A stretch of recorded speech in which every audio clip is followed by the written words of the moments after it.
Welcome to the Real Film Nerds Podcast. Welcome, everyone, to another exciting episode of the Real Film Nerds Podcast. Episode number 203. My name is Matt, one of your DOS hosts. With me, completely naked. Luckily, all of you cannot see that. Mysterious Mike Talent. Hey, everybody. Matt, I don't think I'm completely naked, but it's hard for you to tell with this camera. Please do not stand up.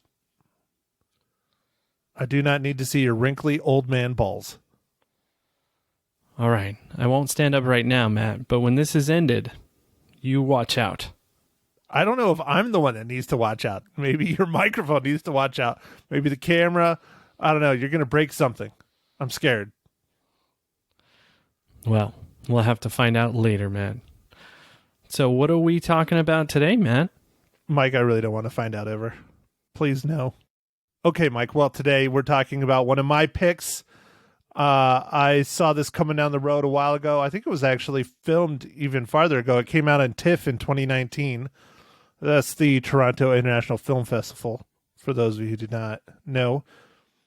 We're talking about Sound of Metal. It is an Amazon Prime original. It is also in the movie theaters, so it technically is not a tributary. Oh, okay. Cool, man. Okay, Mike, go ahead. Give me the rundown. I know you want to. You're sitting there looking at your notes. I mean, your iPad or your iPhone. So why is it that you have everything Apple in the world except for a Mac? Man, have you seen how much those things cost? Yes, I have purchased them. Being not an Apple fanboy, I have purchased Apples going all the way back to my college days. They're very expensive. Yeah, Matt, you have how many apples do you have right now, right on hand? Question, do they have to be working? No. 1, 2, 3, 5. Because I just got rid of one that I repaired and gave to my father. Wow, man. So who's the fanboy now? Hey, I can't help it if people just give me their old trash and I fix it. Ah, okay. So are you calling Apple trash? No, the computers don't work, but yes. Well, but I think I've told this story before. I have a old G4 Cube that I think is one of the coolest, most unique computers ever made. It's in a tub in my garage. I will never get rid of that thing. That's that one Mac that everybody has that they love no matter what. I love that computer. It's just so wild and unique. All right. I'll let it slide, Matt. But speaking of this movie, Sound of Metal, it's starring Riz Ahmed, Olivia Cook, Paul Raci, Lorne Riddoff, and this was directed by Darius Marder, written by Darius Marder, or screenplays by Darius Marder, Abraham Marder, and story by Darius Marder and Derek Cianfrance. And this one is about a heavy metal drummer's life is thrown into freefall when he begins to lose his hearing. Mike, you still never answered the question if you're a fanboy or if I'm a fanboy. I just avoided it. Did you see that? Just totally just skipped it. I don't know. I guess I'm going on fanboy status. I've had an iPhone for quite a long time, and I have an iPad, and I have Apple TVs. I like that stuff. I just don't have a Mac. Matt, one of these days I'll get a Mac, but I don't have one right now. I have an Apple TV that's sitting in my living room, unplugged, collecting dust. I hate Apple TVs. I think they're horrible. Matt, you should sell it on the eBays or whatever that new one is that they are advertising like crazy, Mercado or something. Parlor? No, we're not going to touch that with a 10-foot pole. No, the Macari or Macar, I don't know, some weird eBay, not eBay new service thing. I think they rebranded from something else. I don't know. I don't keep up with these things. I'm not very good at selling stuff, so I wouldn't know. I don't mind the interface. I think the interface is okay. I prefer Roku. The issue I have, again, I think I've said this before, is the remote. The remote is just crap. But anyways, okay, back to Sound of Metal. Mike, this was my pick. Did you know anything about this movie going in? No, Matt, I did know. I mean, you sent me the trailer and said, hey, I'm thinking about this. And I was like, watch the trailer. I mean, basically Sound of Metal. I was pretty much in from the title. But I watched the trailer and then I was like, oh, okay. Yeah, let's watch it. So I'm eager to talk about it. I like this one quite a bit, Matt. It was different. I mean, I don't even know how you would go about doing that, Matt. So it's about someone, you know, whose whole existence in life has been torn away from them, and how they go on, like their whole identity, everything about them has been torn away from them. And how do you go on? And then also having some sort of addiction past. It's like, do you go towards that again? I don't know. So I really liked this one, and it was very well acted, and it's all about the story, man. This story was great. Well, good, Mike. I'm glad you enjoyed it. I also very much enjoyed this film. I thought it was very good. There's things that hit a little too close to home, I think, for most people. Especially, you know, hearing loss. Just take what it is, hearing loss, and apply it to anything else. You know, eyesight, losing a parent, whatever. It shows you how in the blink of an eye, your entire world can be turned upside down, and you have to figure out a way to carry on, or if you're going to fall back into your old ways. And we can discuss what our main character did as we get closer to the spoiler part of this podcast. So, yeah, man, that's a good synopsis. I don't want to give away too much. I guess it's kind of hard to talk about some of the things without giving away too much, but this was a very well done movie. The sound editing on this is exceptional. And that really helps to tell the story of this movie. So I don't know what else to say without trying to not say anything to spoil it. Sound in this film has not been done in this way, in this dramatic of a fashion, in this almost its own character, since I would say A Quiet Place. It's huge in this movie. It's huge. It's one of the things that makes this movie much like A Quiet Place. You know, Matt, I didn't even think about that, but you're absolutely right. Sound is so much a character of this movie. It wouldn't be the movie it is without the sound that is in it or not in it. It's pivotal. You have they pick up the small sounds of wind blowing through grass. You have big sounds. You have the tinnitus that starts going on, you know, the loud buzzing, the different ways that they try to have the viewer experience what the main character is going through was incredible. It's a huge part of this film.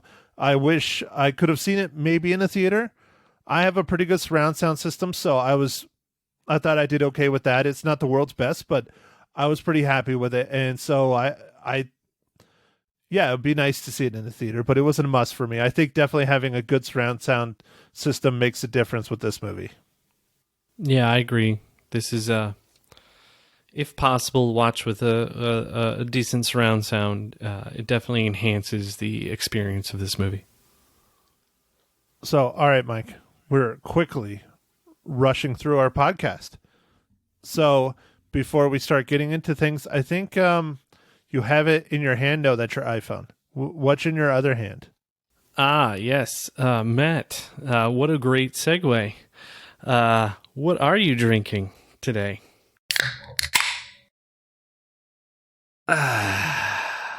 Well, Mike, thank you for asking, kind sir. Today, I made a little tease at the start with the word dose. I'm drinking a Dos Equis lager. Oh, man, I didn't even pick up on that with the dose. Yes, sir. All right, man.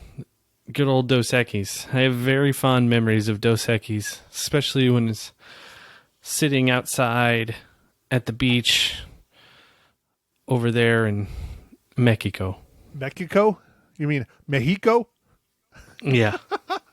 Down in Rocky Point. Yeah, those were the days. All right, Mike, what IPA do you have? So, Matt, I am drinking an IPA again. This one is Hopping Nomad IPA. It is a session IPA, so that's a little less strong, just nice and hoppy. So very bitter, but not as boozy. Well, then what's the point? You can drink a few of them in a session without falling over. Isn't the point to fall over, though? I think it depends on the day. Maybe not on a Monday or Tuesday, but definitely on a Friday and a Saturday. Perhaps, yeah. Oh, Mike. Who knows how people are feeling? Mike, becoming a father has changed you so much. What happened to Party Mike? He has to stay up and take care of the baby. It's fine. Just make sure he doesn't choke on anything. You can change his diaper in the morning. True. You can change his diaper in the morning. Yes. Okay. All right, Mike. Okay. My turn. I think you probably found it fairly easily, but Mike, how does the Amazon original Prime Video Sound of Metal relate to the Marvel Cinematic Universe?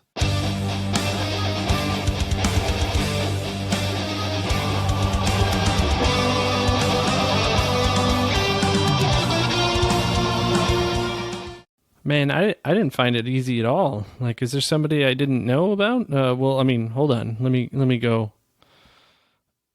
Thanks, man. The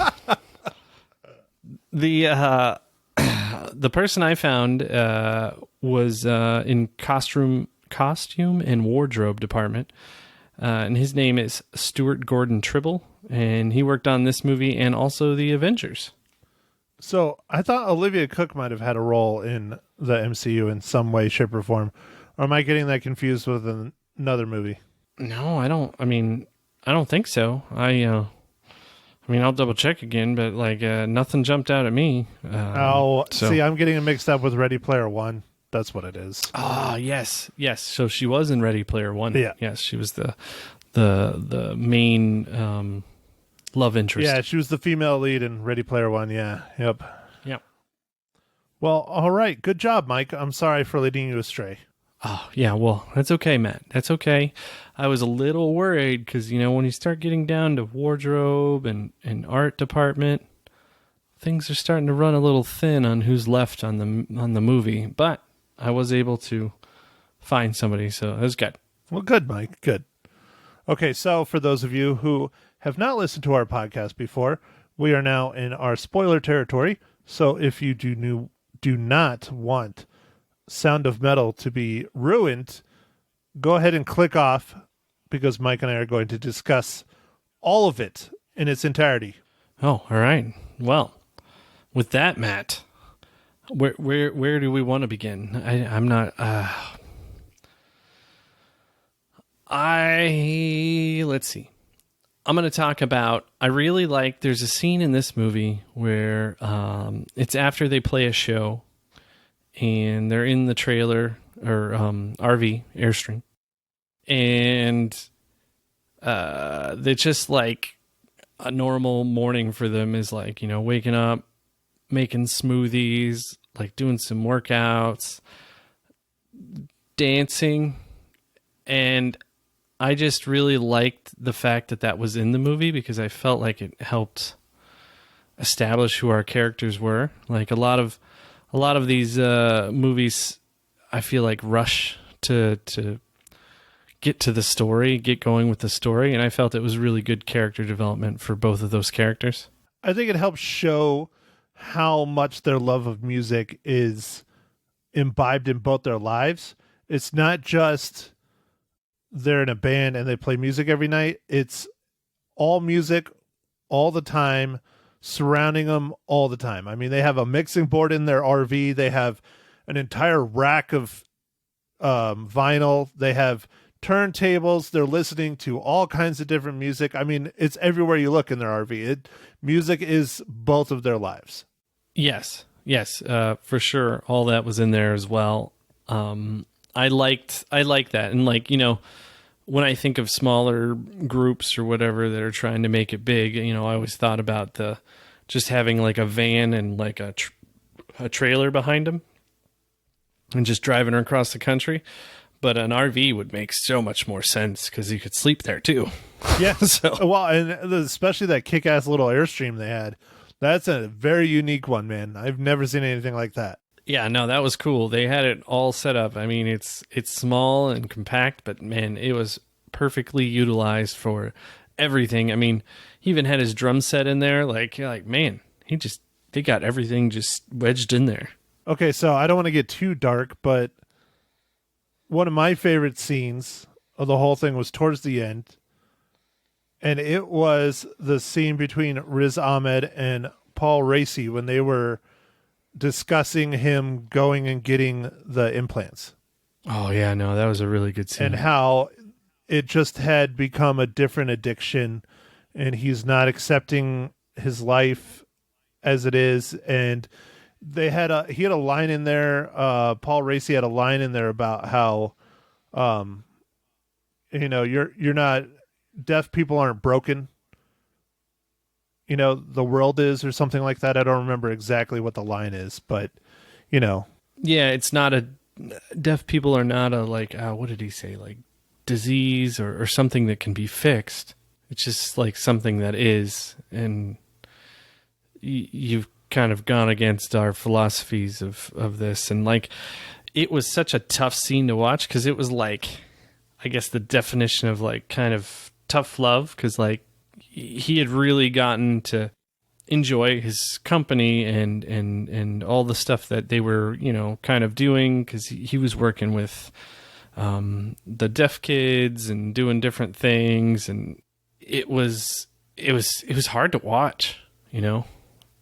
It just, him kind of like abandoning, like, I know he was getting to that point where it was kind of a crossroads and he made his decision, but it was still rough, you know, like it was just rough to watch. Yeah. Yeah. It was very difficult. And I think it was acted very well. And that's probably why it sticks out so much. It was this, you know, somber moment, very pivotal moment. And it just was like, I'm sorry, but you're out. I can't do this anymore, kind of thing, you know?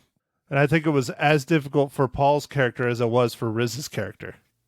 Yeah, because I think in some ways he was starting to enjoy his new life in ways that I think he never would have thought he would enjoy it. But at the same time, he was afraid, I think, of leaving behind his old, and he couldn't bridge the like gap of what is now and what was, and how things are going. I think, I don't know. I mean, it's all open to interpretation, but that's kind of what I was thinking was happening. Well, and speaking of interpretation, Mike, not to give away the entire movie, but the very end, how do you interpret the very end? Like, what do you think? What's your thoughts on it? Well, you know, I guess going back to the Paul Raci scene and Riz Ahmed, when they're talking about silence and like, you know, when you were up in my study, like, did you ever get yourself kind of like in this moment of silence and it's just kind of beautiful or whatever, you know? He's kind of just trying to ask him, did he have almost, I don't know, like meditation kind of things or whatever from doing these writing sessions / just alone with himself kind of in his own head? I don't think it was so much like silence. I think it was more about serenity and peace, coming to terms and just being present in the moment. I don't think it was so much about everything being silent, because things were already dramatically silent just from his hearing loss. Yeah, but I think, okay, you're right. It is serenity. But I guess when I mean silence is not sound, I guess I meant his mind. Was his mind like Yeah. Was he focused? calm? And, Because yeah, stop talking to himself and stuff, right? Because he was always just trying to basically find something else to do to not let himself think about his own situation. I think he was just trying to avoid it at all costs. Whether it was trying to fix the place that he was at or smoke or just anything he could do to try and not think about his situation he was trying to do.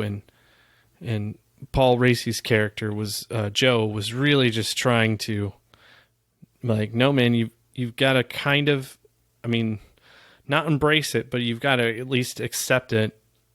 And this is the way that worked for me, kind of. And he was hoping it would work for him. Okay. Yeah. Well, I interpret it fairly similarly. I think it's that scene where he turns off his implants and it's just completely quiet and he's looking at the world around him. I think he's finally achieving that level of acceptance and that level of serenity that, yeah, it sucks. My hearing is gone, but I'm tough enough. I can deal with it. And it's almost a godsend because now he's not as distracted when he turns off his implants and he can actually observe the world around him instead of being, extremely involved in it. I think that's what that moment was trying to highlight, that he was accepting of his new him, his new way of being in this world. And it was interesting to kind of see that because nothing is said. It was all facial expressions and just kind of like I think there's like one sigh of relief, and I thought that was really well done the way that happened. Yeah, so he's starting to finally, even before losing his hearing and all this stuff, he's finally starting to accept and love himself. And it's taken his whole life to get to this point. Yeah, he picked up, he picked up sign language and all kinds of things pretty quickly. I don't know what the time period is on the movie. They didn't really go over that. But anyway, the time that he's at this group, I don't even know what you call it, but like a group. Yeah, it's a group. Camp. It's an addiction, group kind of home for deaf people, basically. It's a bunch of addicts, that are deaf is what it is. It's a very specialized kind of halfway house group home. Yeah, but he definitely ended up kind of evolving a lot, like picking up all that stuff. And, there's a couple scenes of kind of, horsing around with some kids and stuff. And you can just see, he's starting to just have fun and kind of embrace all the things with the communication, learning sign language and all the different things like that. So that was those were fun scenes. It was kind of on a roller coaster, of up and downs, I guess, this movie, but that was one of the ups, and that was neat. He was finally starting to live his life, is how I feel. Okay. He sees his girlfriend finally in France with her dad, which they finally explain is her dad. And yeah, I didn't know who that guy was right, either. I was like, who's this creepy old dude she's living with? But they finally later explain that it's her dad. Probably estranged a little bit, at least that's how it comes off in the movie, that they were fairly estranged until her mom died or something. I don't know. But he sees his girlfriend, who he's deeply in love with, doing well, maybe not living her best life, but doing well without him. And I think he's like, okay, that sucks, but I can accept it. I can accept my new normal now, I guess is a good way to put it. That's kind of how I read the end, He's like, it sucks. It sucks real bad, but I'll be able to get through it. I lost my hearing. I was able to get through that kind of thing. Anyways, I don't know. Sometimes these movies drive me a little nuts where they leave the ending so open, but it also helps stimulate your mind to think about it too. So, yeah. I think there at the end he realized that what they had was what they had, but things have changed too much, and he didn't want to hold her back. Like, his love was so strong for her that he knew that by him being around, he would stifle her newfound, creativity and like more healed self. And he couldn't do that. That's kind of what I thought.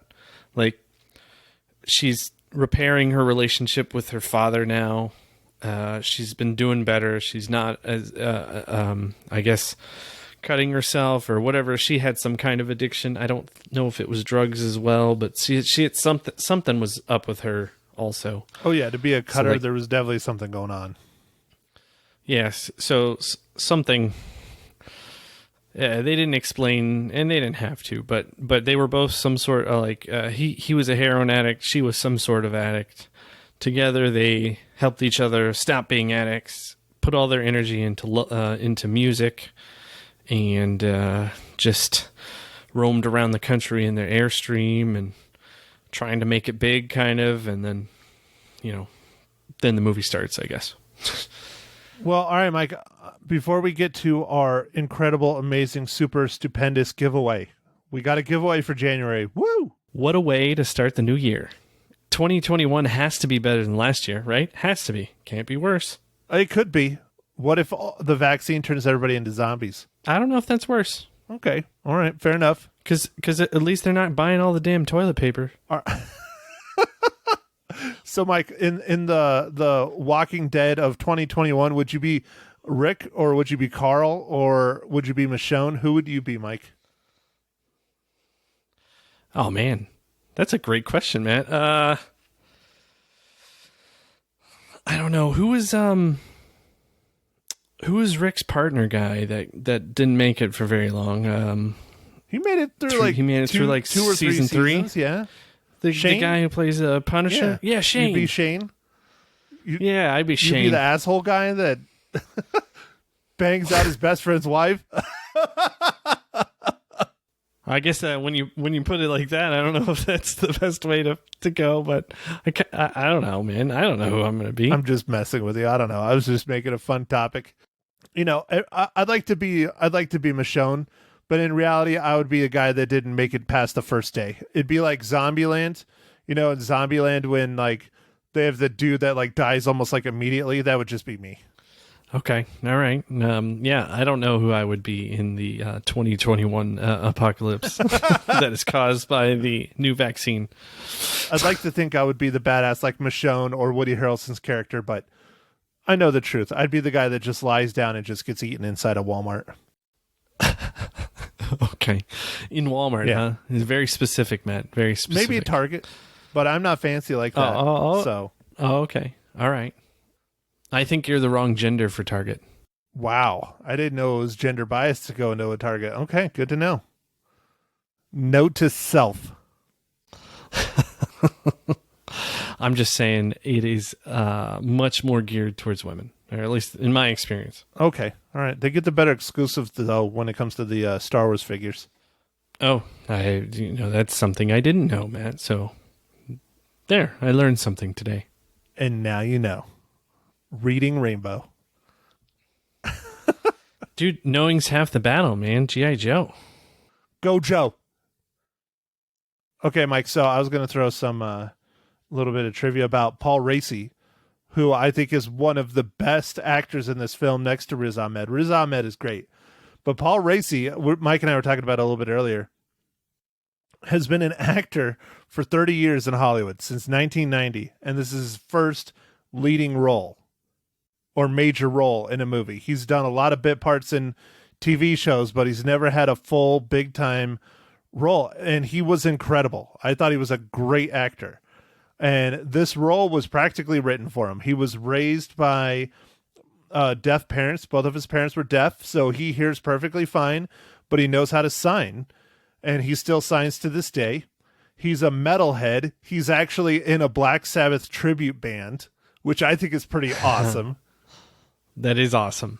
Woo! And then, not to get dark, but he's also been an addict and also struggled with a lot of choices he's made in his personal life. So the role that he was cast in this film was just spot on for him, and I think he just knocked it out of the park.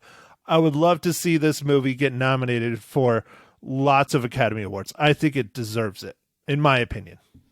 Yeah, it was really well done. Man, speaking of the Academy Awards, man, what do you think? How's it going to go down? You think they're just going to have a big Zoom call and be like, "All right, you're featured"? I don't know, dude. I don't know. They're gonna have to do something. I mean, maybe that's what they'll do. They'll like preload them, and they'll be like, "Hey, guess what? All of you sit here on a Zoom call, and then when we announce, act like you love it." And then they'll have someone like knock on the door and like hand it to them or something. I don't know. Yeah, and like if they did try to have some sort of physical thing, California is like closed.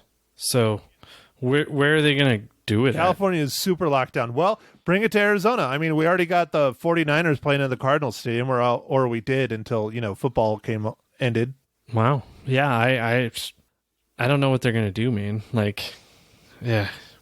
Well, we'll find out, Mike. We'll find out. I've been watching the Oscars the past couple of years. I'm not a super huge fan of it because it's a lot of pageantry and BS. But I like to see, people win that really deserve it. And they've been kind of doing it the past couple of years. They really have. I don't know. There's like a shift in Hollywood or something. I don't know. It's very strange.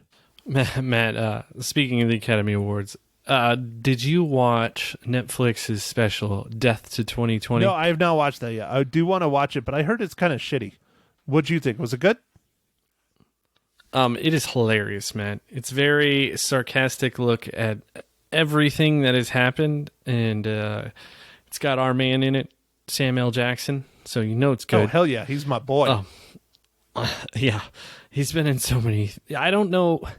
The guy must just not sleep. Like, he's in all kinds of things all the time. I'll put it this way, Mike. On IMDb, he's been in so much stuff. IMDb just lists the stuff he hasn't been in because it's a shorter list. Yeah, exactly, Matt. I love me some Sam Jackson. He's awesome.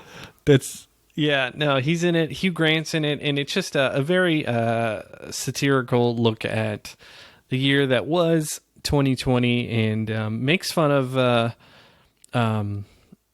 everything going on, or everything that went on, and just different things. And there's a funny bit about the Academy Awards. So it was pretty funny. I'll have to check it out. So what's better, the pandemic special by South Park or Death to 2020? Oh, man, they're totally... I can't compare them that well, but the pandemic special in South Park just had me dying laughing because everything they had was spot on. The Death to 2020 was a very like dry humor. Like I enjoyed it a lot because it's just, there's so many jokes that they're just throwing it at you, and it's just like, I thought the writing on it was really funny. It's got quite a few people in it, like Hugh Grant's in it and Lisa Kudrow, and they all play just different characters, and it was fun, but also kind of sad, but fun. So I don't know, man. It's of course there's politic-y things in there, but I enjoyed it. I thought it was a good, interesting way of looking at the year of 2020. Mike, when are we going to get South Park back? We need another season. Right now, we need it more than ever. Dude, I was hoping the pandemic special was just the beginning of the season, and then you're like, no, dude, it's just the one. I was like, oh. I was really like expecting. I turned it on next week. I was like, yeah. Oh. Yeah, dude, I was upset. I wanted more. I want more. I'm sure we'll get more, but it's just, I don't know. We'll see. Hopefully within the next year, we'll get some more, TV shows in South Park and stuff. But I mean, luckily, they're still making a lot of content, so we have stuff to watch when we're all trapped at home. All right, Mike, speaking of content and stuff to watch, here's a brand new movie that literally came out yesterday, January 12th, from our buddies at Paramount Picture, Redemption Day. Here's my business. New today on digital and on demand. Gary Dourdan, Andy Garcia, Serinda Swan, and Martin Donovan star in the action-packed war thriller Redemption Day. When the wife of a decorated U.S. Marine captain played by Dourdan is kidnapped by a terrorist group in Morocco, he is forced back into action for a daring and deadly operation to save the woman he loves. You can buy or rent Redemption Day and watch it tonight. It is rated R, and it is currently from our friends over at Paramount Pictures. So, Mike, what I did on the radio this past Monday is I asked people if they want to be entered into our contest to win a free copy, and that is a digital copy, digital download of Redemption Day, is to tell us what their New Year's resolution is. Oh, wow. That's cool, man. I think that's a good one. That's a good one. I don't think I have a resolution this year, man. What was your resolution? What do you have one? Like, do you participate in this? I feel like somewhat strange. Like, let's do a thing to do something different this year and not stick to it. I don't know if I really would call it a resolution. I usually never do resolutions. I've done things I've tried in the past. When I smoked cigarettes, almost every year I was going to quit. And then, I had a scare and then I quit. And it's held out well so far. But I guess I would call it kind of a resolution. Mike, as you know, you don't turn it yet, but I do. I turn 40 this year. I'm going to be an old frickin' man. And I've never really done like anything super insane, crazy, or fun for my birthday. I've done different levels of things. Like, you and I have done stuff in the past a couple times, but I haven't done anything like really like off the wall, like awesome. Like a lot of people will be like, oh, well, I went to Hawaii, or I went to Europe, or I went to this, or I went to that. I want to save up and I want to do something like really, really freaking awesome for my 40th birthday. That's my goal for this year. Now, it might not be a resolution, but for me, it kind of is, because I've never really done any cool, fun trips. So are you going to fly in like an F-18 or something? That would be amazing if I could do that. Be like, yeah, hook it up. I want an F-22. I want to fly with the Thunderbirds. Oh, that would be amazing. I would do that in a heartbeat. I think that would be amazing, dude. Do you think you'd vomit? Like, do you think you repeatedly? Yeah. I have really, really bad motion sickness. I would probably just die. I would have to not eat for like 3 days and only drink water. And even then, it still would probably fill the cabin. It would be horrible. I think I could take it, but I don't know, man. I feel like a couple drops or something is like whatever's in there is coming up. Right.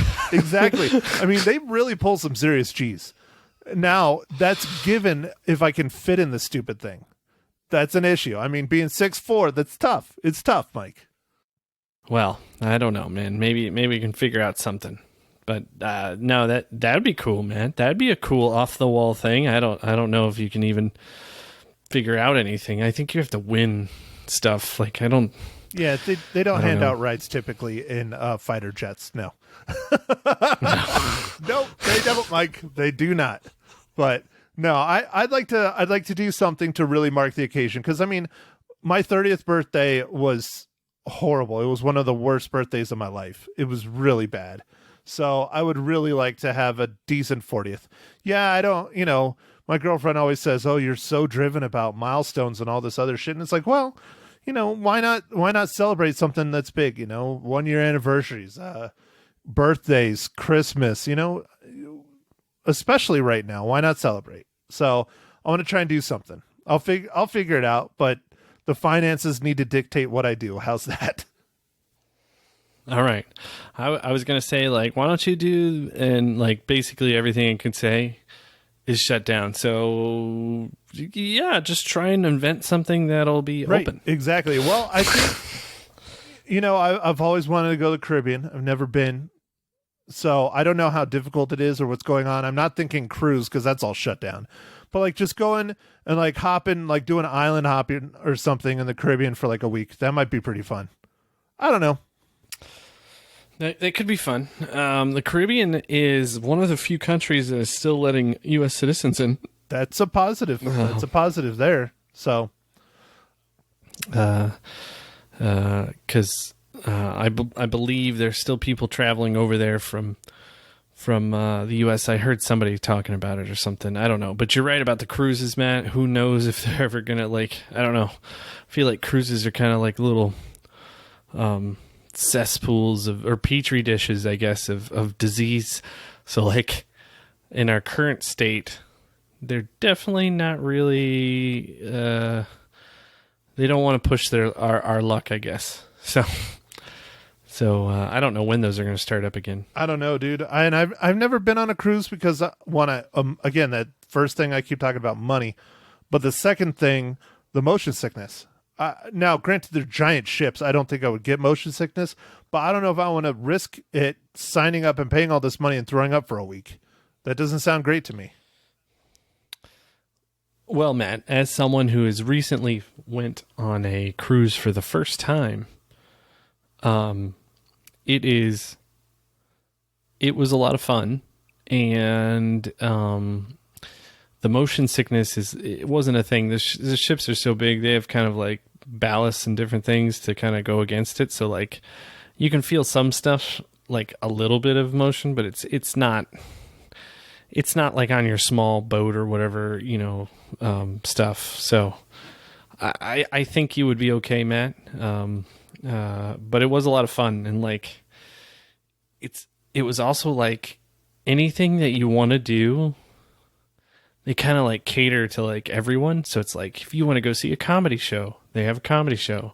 If you want to go watch a movie, they have movies, like a theater, like a built-in theater in the cruise ship. Like if you want to go work out, you can go work out.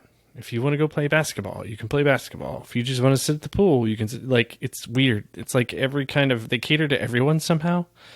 It's kind of miraculous. You want to go play trivia? There's trivia. Like, it's just like every kind of weird thing. Like, there's activities. Tons and tons of activities. So it's kind its of own floating, like, world. Yeah. Like, you want to go to a nightclub. They have nightclubs. Like, it's weird, man. It's like its own little world. Like, it's this little teeny city that caters to everyone somehow. And it's amazing because you're like, what? You want to go into this like bourbon bar or whatever? Yeah, they got one of those. Nice. Like, it's just like, I don't know, man. It's weird. You want to eat like really like fancy fillets or whatever? Yeah, they have a nice steak restaurant. Like, what? Like, it was like everything, and it's just a small contained place. It's weird. Huh. Interesting. Well, I'm sure I'll get to go on one eventually if the world ever gets back to normal and the Walking Dead apocalypse we were talking about earlier doesn't happen. Well, hopefully not, Matt. But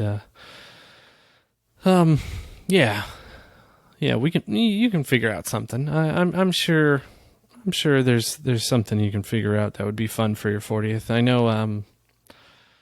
For my 30th, I didn't do anything, dude. Like,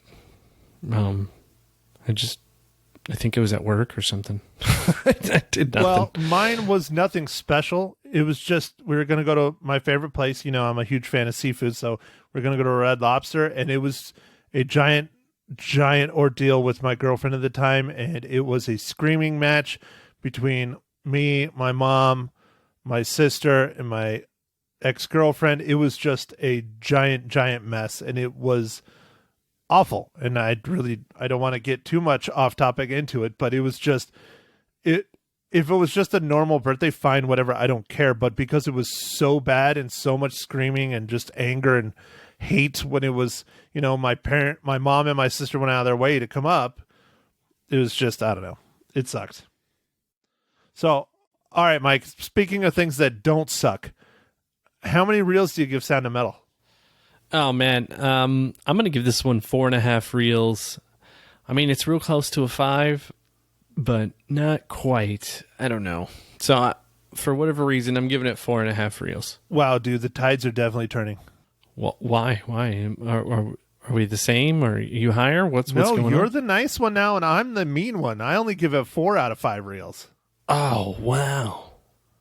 What is going on? Like, is this a new year, new me? I'm becoming a bitter old man, and 2021. See, I'm turning 40, so I'm a bitter old man now. Granted, when I turn 40, it's like almost 11 months away. It's like 10 months away, but it's already coming on early. No, I liked it. I thought it was a very good movie. I just don't know if it's for everybody. That's all. And I think to have a 5 out of 5 for me, it needs to be a movie that you can't go through life without watching.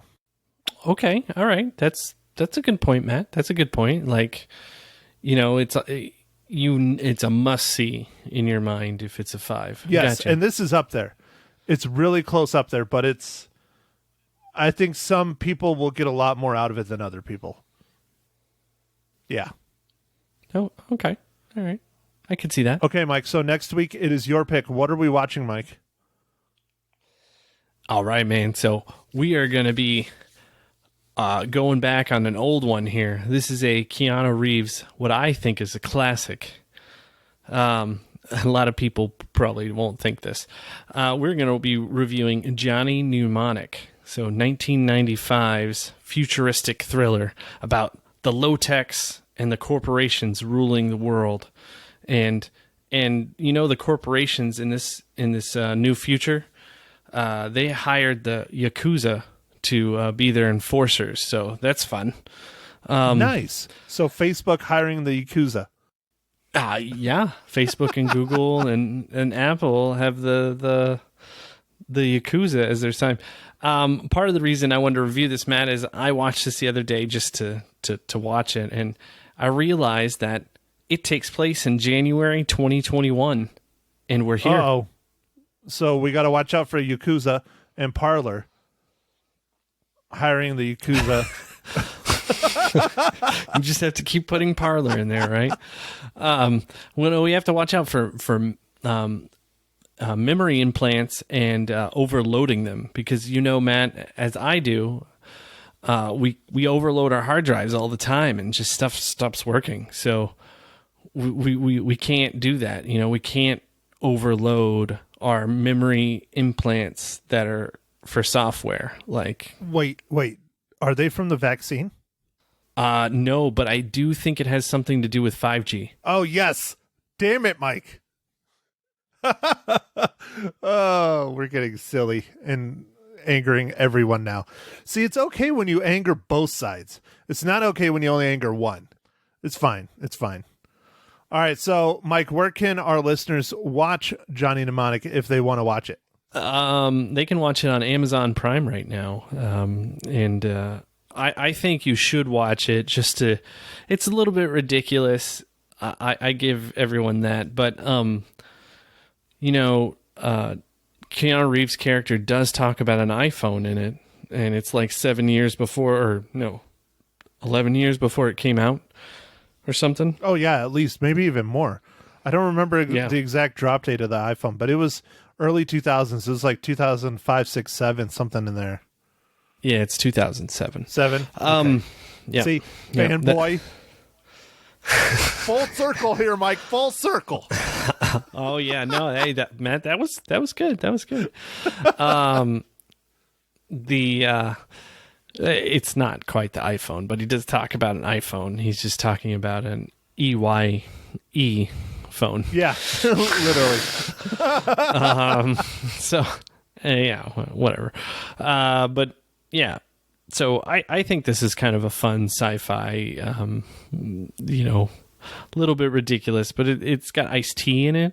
It's also in it, and Keanu Reeves, and maybe one other person that people might be familiar with. But anyway, yeah, it was fun to watch again.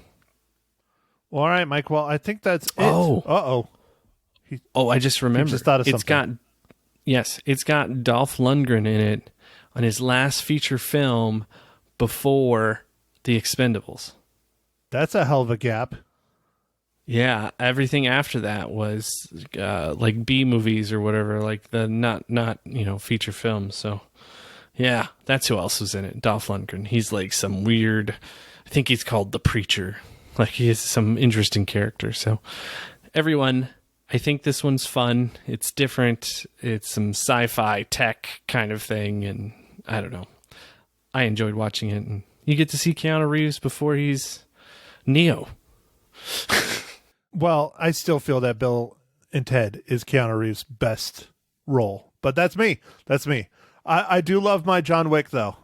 I do love the John Wick. It was on TV the other day. Okay, well, what about Johnny Utah, man, from Point Dude, Break? Point man. Break That's is a great amazing. movie too. We need to do that And one. what about Speed? Mike, stop it. Speed was We could do an entire just podcast on just Keanu Reeves. Like, when I say podcast, like multiple episodes.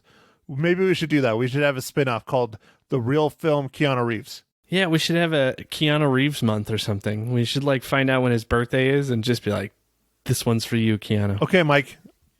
It is now your turn to figure that out. You made the job. You got to do the work. All right. Well, I will look into it, and we will consult with our fan base and decide whether we actually make a Keanu month. Dude, that'll be fun. I'm down for that. We could do it annually. He has so many freaking movies. He does. He has a lot of movies, man. Now, Sam Jackson, we could do that for the rest of our lives. Oh yeah. Man, that guy's. He's been in so many movies. I mean, Snakes on a motherfucking plane. That title's just so amazing. I mean, Deep Blue Sea. He's got so many great movies. Jurassic Park. I mean, he's in episode 3, Matt? Star Wars or 2? Two and 3 and Mace 1. Actually, Windu. he's in all the prequels because he's on the Jedi Mace. Council. Oh yeah, Mace Windu, right? Mace Windu with the purple lightsaber. Yep. Yeah, no, he's been in everything. Mike, his best line from Jurassic Park. Hold on to your butts. Exactly. I was just gonna say that. But like, no, he's in Pulp Fiction. He's in, I don't know, man. I feel like he doesn't say no to anything. He'll be in anybody's movie, anytime, anywhere, any place. I don't know. He likes to work. I don't even think it's about the money. I just think Sam Jackson likes to work, man, which I respect. I really do. Yeah. No, and he's great. Like, he has so many memorable characters in all kinds of movies, man. Like, just... They're all different, too. They're all different. He has his badass motality about him, but that's probably not the right word to use, motality. But anyways, it doesn't matter. He's a badass, but he doesn't bring the badass to all of them. He has... No, He's he a has very some really good funny roles. Yeah. Die Hard with a Vengeance. Oh, man, he's got so many good roles. Well, all right, Mike. I think we have talked our listeners' ears off enough. So right, don't forget, hit us up, email us your New Year's resolution. We want to give away these movies, and if you guys don't hit us up, we don't get them to give away. So make sure to hit us up. Send in support Paramount Pictures because they're supporting us. And go to the movie theaters if you feel comfortable. If not, stream as many movies as you can, right, Mike? That's the old saying now, right? Well, yeah, it was go out and watch as many movies as you can, but you can't really go out in a lot of places. You're extremely locked down. So our advice is to stream as many movies as you can. Definitely stream the movies that we review if you like our review. Even if you don't like our review, watch it anyway. What are you doing? But, I don't know. There's tons of new content being put on the internet, but I do miss the theaters, and hopefully in the next few months, the vaccine will help out and maybe some of these numbers and things can start getting back to kind of normal. I don't know if we're ever going to be quite the way that things were, but at least closer would be great. I agree. It'd be nice to be able to do things again in public. It would be nice. Yeah, like I enjoy going to movies, which is a big, public exhibition. And then I love going to concerts, which is like tons of people again, and like all that stuff's gone, and who knows if it'll ever come back. I don't know. At this rate, we might not have any musicians left. There'll be like 3 left when they open things up. They're like, okay, concerts are open. They're like, okay, we're gone. I'm with you, man. I miss live music. Even on the local level, I miss live music. We have some here and there across Prescott, but not as much as there used to be. And it's just support your artists, support your musicians. You know, they do a lot of the Facebook streams, and they do them for tips, and then YouTube and all that stuff. If you know someone that's a struggling artist, you know, musician, go support them.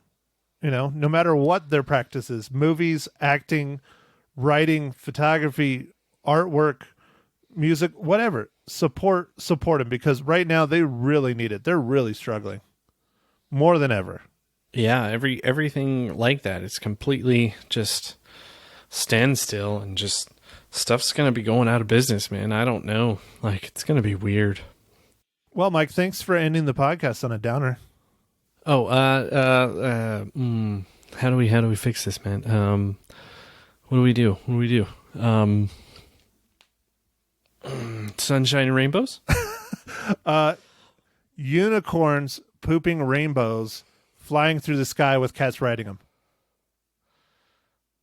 Boom. Fixed it. Boom. All right, Mike, do your thing. Thanks, everybody, for listening, and make sure to catch us on the socials. Twitter, Facebook, you know, the internet. Matt, what's the one you keep talking about? The gram? No. Well, Instagram, but what was the one? Parlor? Yeah, and our Parlor handle. What is our Parlor handle? I don't know. I'm not going to do... Mike, you can do Parlor. You're going to make me do more social media? No, you can do it. Nope, you got it, Mike. Mike, you got it. Just kidding, Matt. Parlor was shut down. And it sounds like they're not going to be able to get back up anytime soon. So, anyway, I'm trying not to be all politicky. Yeah, so that's that stuff. And, you know, like we said earlier, stream as many movies as you can, or if you feel comfortable, go check out a movie in the theater. There's a couple. There's like an Mila Jovovich movie, like Monster Hunter. There's a few movies up there. There's the one with Tom Hanks. What is it called? City of News of the World. Come on, dog. News of the World. Yeah, I want to see that too. That looks really good. I heard it's probably going to be up for some awards as well. But I mean, Sound of Metal is in the theaters too. I don't know if it's everywhere, but it's in the theaters. But why go to the theater when you can watch it on Amazon right now? Right. I guess you can also watch Wonder Woman 1984 if you want. So anyway, I guess with all that, thanks again for listening, and catch next week's pod with Johnny Mnemonic. Thank you for listening to The Real Film Nerds. Now, don't forget to follow us on Facebook, Twitter, and Instagram at Real Film Nerds. Now, go out and catch a movie.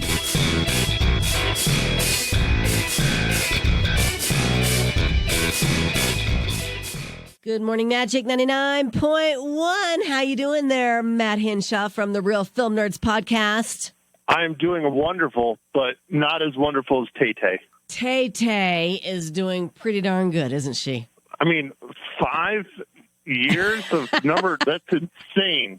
It really is, and even more insane, she released we're talking about Taylor Swift, of course. She released 2 albums in 2020. I mean, while the rest of us were getting fat, sitting on the couch, watching Netflix all day, she was actually getting stuff done. Hey, speak for yourself. I always do. How you doing, Maddie? I was going to say, I was already fat going into 2020, so I got all you beat. Oh, you're so funny. I'm so excited to talk to you because this morning we're going to talk about The Sound of Metal. Yeah, did you get a chance to watch it? I did. Okay. Yes, good. Yes. I can tell you all about it. During a series of adrenaline-fueled one-night gigs, internet punk metal drummer Ruben begins to experience intermittent hearing loss. Right? Am I right? Wow. And yeah, then a you nailed it. specialist told him that he's going to get worse. And then he gets concerned, thinks about his music career and his life. He thinks it's over. But his girlfriend checked him in to a secluded sober house for the deaf in hopes it will prevent a relapse. Am I right with this? Why am I even on here? I mean, you're killing it, Lisa. You're killing it right now. Well, I have to tell you, the film is startlingly artful for a directorial debut and endlessly surprising. Would you agree? So who'd you hire to write all this? It was a purposefully quiet film. That's how I describe it. It was. All right, I didn't watch it. It was NFL playoff weekend, Matt. I know. It's fine. But you nailed it. You did good. Whoever you stole that from, you did real good. Well, it was from Rotten Tomatoes, and they loved it. They gave it 97 on the tomato meter.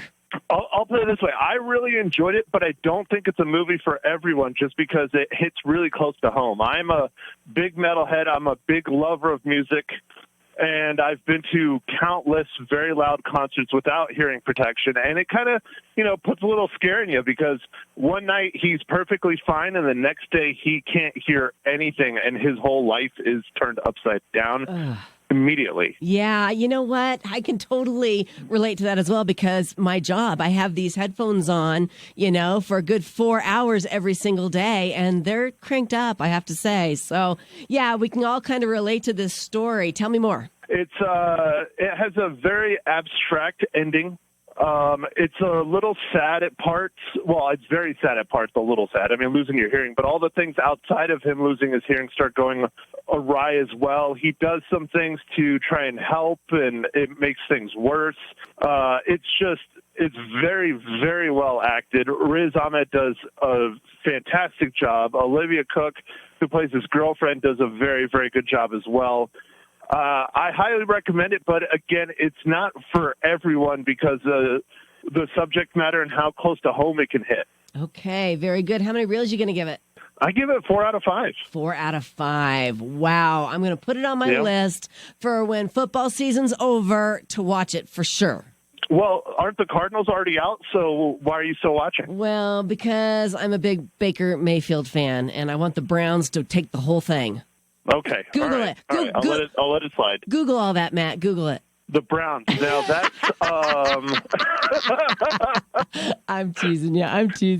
What are we going to take a look at next week? Next week, we're going to go back in time, watch a movie from 1995, one of Keanu Reeves' very first films. It's called Johnny Mnemonic. Ooh, well, I'm a huge Keanu Reeves fan, and I've never even heard of that movie. Yeah, it's currently streaming on Amazon Prime, so if you have Prime Video, you can go watch it there. It specifically takes place in the year 2021, so that's one of the reasons why my co-host picked it. Oh, how bizarre. That'll be really interesting to see if they nailed it. I doubt they did. Right. Nobody could have ever imagined this, right? No, right. No. Okay. And then I have a new giveaway. I got one for this month. Wonderful. So the film we're giving away this month is, or this week probably, but it's brand new. It just came out, I think, actually tomorrow, so it's a little early. But you can still enter the contest. It's called Redemption Day. And the synopsis of it is when the love of his life is kidnapped and held for ransom by terrorists, a war hero, Brad Paxton, races against the clock to rescue her in a daring and deadly operation that pits him against the most powerful and shadowy forces. Ooh, sounds awesome.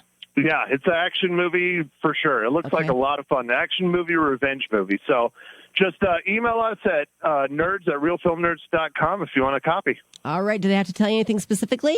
Just say, I want the movie? What's your New Year's resolution? To watch the movies that Matt Hinshaw... Oh, you're asking me or you're asking them? Both. Okay. Mine is to try and watch the movies that Matt Hinshaw recommends. That's my New Year's resolution. So far, I'm failing. It's a great resolution. My New Year's resolution is to watch more of that sports ball you always talk about. Yes, that would be the football. Yes. Okay, very good. Again, that's nerds at realfilmnerds.com. Check out the podcast as well. Same name, Real Film Nerds. Matt, thank you so much for checking in this morning. Lisa, thank you for having me on as always. You're the best. Always, buddy. Talk to you next week. Yep. Take care.